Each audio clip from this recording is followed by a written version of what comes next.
네, 안녕하세요, 여러분. 미국 주식 읽어주는 여자 주식 누나입니다. 6월 11일 금요일 아침, 우리가 잠든 사이 밤새 미국 증시에선 어떤 일이 있었는지 체크해 드리도록 하겠습니다. 뉴욕 증시는 물가지표가 예상치를 웃돌았음에도 사상 최고치를 경신하는 등 강세를 보였습니다. 다우지수 플러스 0.06%, 그리고 나스닥 지수는 플러스 0.78%, 흐름이 좋죠? 또 S&P 500 지수 플러스 0.47%를 상승하면서 특히 이 S&P 500 지수는요, 종가 기준 사상 최고치를 재차 경신했습니다. 이날 투자자들의 관심사는 5월 소비자 물가 지수와 유럽중앙은행의 통화정책 회의 등이었습니다. 미 노동부는 5월 소비자 물가 지수가 전월 대비 0.6%, 전년 동월 대비 5.0% 상승했다고 발표했습니다. 이는 시장 예상치를 상회하는 수치로 특히 전년 동월 대비 상승률은 2008년 8월 이후 최고치였습니다. 변동성이 큰 음식과 에너지를 제외한 5월 근원 CPI도 전월 대비 0.7%, 전년 동월 대비 3.8% 상승해 시장 예상치를 웃돌았습니다. 물가지표가 시장 예상치를 상회했지만 시장에서는 인플레이션 우려를 촉발할 정도는 아니다라는 분석이 안도감을 제공했죠. 지난해 코로나19로 인한 경제 봉쇄 조치와 그에 따른 기저효과로 수치가 커질 수 있다는 우려가 이미 가격에 상당 부분 반영된 데다 팬데믹으로 중고차 가격이 물가 상승을 주도하는 등 일시적 요인이 영향을 미친 것으로 분석되고 있습니다. 그리고 중고차 가격은 전월 대비 7.3% 상승해 5월 물가 상승률의 3분의 1을 차지했습니다. 월가에서는 CPI가 큰 폭으로 오르긴 했지만 비교 대상인 지난해 5월의 물가가 워낙 낮았던 데다 올 5월에는 송유관 해킹으로 가솔린 가격이 크게 오르는 등 계절적 요인이 작용한 것으로 보고 있기 때문에 시장이 5월 CPI에 주목해온 것은 연준이 통화 긴축 쪽으로 방향을 트는 것 아니냐 하는 우려 때문이었습니다. 연준은 여전히 인플레가 일시적이다라는 입장인 거죠. 그리고 미 주간 신규 실업수당 청구 건수도 호조를 보였는데요. 미 노동부는 지난주 신규 실업수당 청구 건수가 전주 대비 9,000건 감소한 37만 6천 건을 기록했다라고 발표했습니다. 이는 2020년 3월 14일 주간에 25만 6천 건 이후 가장 낮은 수치였습니다. 다만 시장 예상치인 37만 건보다는 다소 많았네요.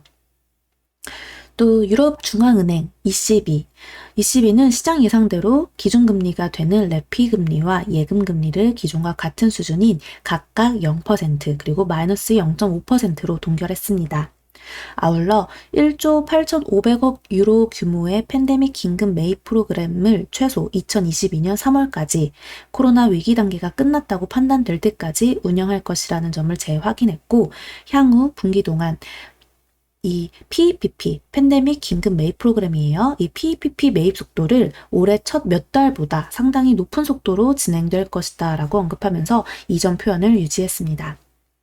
한편 크리스틴 라가르드 ECB 총재는 경제에 대해 낙관하면서도 인플레이션은 점진적으로 오르겠지만 이는 일시적 요인으로 오르는 것이라며 꾸준한 정책 기조를 유지할 것이다 라고 밝혔습니다.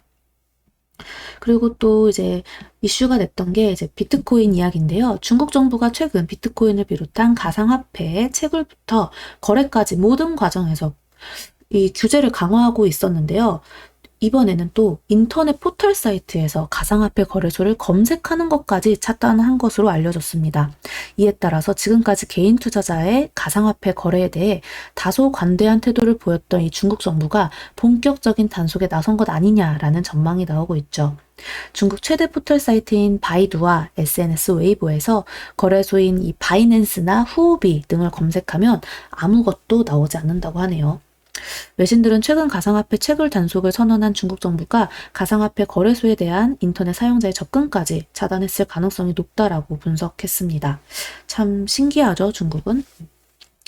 이런 가운데 이 비트코인 펀드로 유명한 오스프리 펀드, 그레킹 CEO가 비트코인 ETF의 상장 승인까지는 최대 2년이 걸릴 것으로 예상을 하고 있네요. 비트코인은 전날 엘살바도르가 비트코인을 공식 법적 화폐로 채택했다는 소식에 모처럼 큰 폭으로 반등을 했었는데요. 시장에서는 비트코인을 승인한 국가가 엘살바도르가 마지막이 아닐 것이다 라고 보고 있기 때문입니다. 엘살바도르 같은 저소득 국가들은 자국 통화가 시장 변화에 극도로 취약해서 인플레이션 문제가 자주 발생하기 때문에 미국 달러 같은 강대국 통화에 의존하는 경우가 많습니다. 이 때문에 최근 주류 자산으로 인정받고 있는 비트코인을 저소득 국가들이 법적 통화로 채택하게 될 가능성이 크다라는 분석이 나오고 있죠. 유가 이야기로 해볼까요? 이번 유가는 이제 전날 발표된 휘발유 재고 증가 소식에도 하반기 원유 수요가 유지될 것이다 라는 기대감에 상승 마감했습니다. WTI 7월 인도분 가격은 전거래일보다 0.33달러, 그리고 플러스 0.47% 상승한 70.29달러에 거래 마감되었습니다. 전날 하루 만에 배럴당 70달러를 내준 후 다시 70달러 선을 회복했네요. 자, 이제 종목별로 한번 체크를 해볼게요. 대형 기술주들 흐름이 매우 좋았습니다. 그래서 이렇게 기술주 중심의 나스닥 지수 강하게 또 상승하는 흐름 보여줬는데요. 일제히 오르면서 지수 상승을 이끌어줬어요.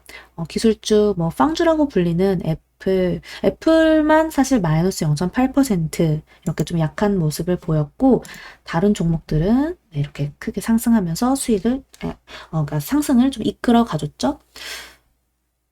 아마존이 2.09% 가장 큰 폭의 상승률을 기록했네요. 그리고 테슬라 같은 경우는 전날에 600달러 선이 무너졌었는데 이날 다시 600달러를 회복했습니다. 일론 머스크가 이 자랑해왔던 테슬라의 고급 모델 S플레이드를 선보이면서 1.89% 상승 마감했네요. 또 이제 밈주식이라고 불리는 주식들 있죠. 이제 게임스톱 같은 경우는 전날 아마존 출신 맷 퍼롱을 차기 최고 경영자로 낙점하고 지난 분기 매출이 25% 늘었다는 소식에도 불구하고 27%나 하락했습니다. 또 체크해보면 AMC나 웬디스 이런 것도 다 13%대, 3%대 이렇게 하락하는 모습이었습니다. 자, 이렇게 한번 또 반도체부터 해서 쭉 보면요. 어제 전체적으로 흐름이 좀 장이 모두가 좋았기 때문에 살아났기 때문에 이렇게 상승하고 반등하는 모습 많이 나왔네요. 소프트웨어 쪽도 이렇게 흐름이 되게 좋았고, 네, 전자결제. 우리나라의 종목에서도 제가 전자결제 보는 쪽이 하나 있는 거 아시죠? 체크해 한번. 흐름 좋으니까 체크 같이 해도 좋을 것 같습니다. 제약바이오도 흐름 좋고, 우리나라 어제 오랜만에 제약바이오 헬스케어 섹터 쪽이 하방에서, 그러니까 하단에서 좀 저점 매수 들어온 느낌으로 쭉 외국인 매수로 이제 머리 들고 흐름 살려내는 종목들이 많이 보였죠. 오늘도 과연 그 흐름을 이어갈 수 있을지 어쩔지 같이 한번 체크해봐도 좋을 것 같아요. 반면에 이제 은행주들은 아무래도 이제 금리 하락 속에서 같이 하락하는 흐름 나타나고 있습니다. 하지만 은행 관련주들은 사실 좀 멀리 보기 위해서 끌고 가는 종목인 거지, 단기간에 수익을 내기 위해서는 좀 이렇게 재미는 없는 종목이라는 거 꼭 체크하시면 좋겠어요. 하나의 해지 수단이라고 보시면 편할 것 같습니다. 네, 전체적으로 흐름 크게 문제 있었던 장은 아니다. 이제 좀 연료전지 이쪽에 추가 하락이 나오고 있고, 네, 이쪽은 좀 캐터필러 쪽이 좀 흐름이 약했네요. 네, 전체적으로 음식료라든가 이제 경기 민감 소비 쪽도 흐름 나쁘지 않다라는 거 체크하시면서, 네, 오늘 벌써 금요일장입니다, 여러분. 금요일장 우리 과연 어떻게 마무리될지 한번 좀 오늘도 같이 시장 체크하면서 흐름을 한번 잘 지켜봅시다. 어제 오랜만에 외국인이 또 순매수로 들어와 주면서 양봉 마감이 되었는데 오늘도 이어서 수급이 좀 뒷받침되어 줄지 어쩔지 체크를 하면 좋을 듯 하네요. 자, 그럼 오늘 미국 증시 마감 브리핑은 여기까지 할게요. 이따 또 12시에 주식 누나랑 라이브 방송에서 만나서 같이 종목 체크도 하고 시황 체크도 하고 그렇게 금요일장 잘 마무리하도록 합시다. 영상 재미있게 봐주신 분들 구독과 좋아요 그리고 알람 설정 댓글도 많이 부탁드립니다. 이상 주식 알려주는 여자 주식 누나였습니다. 또 만나요.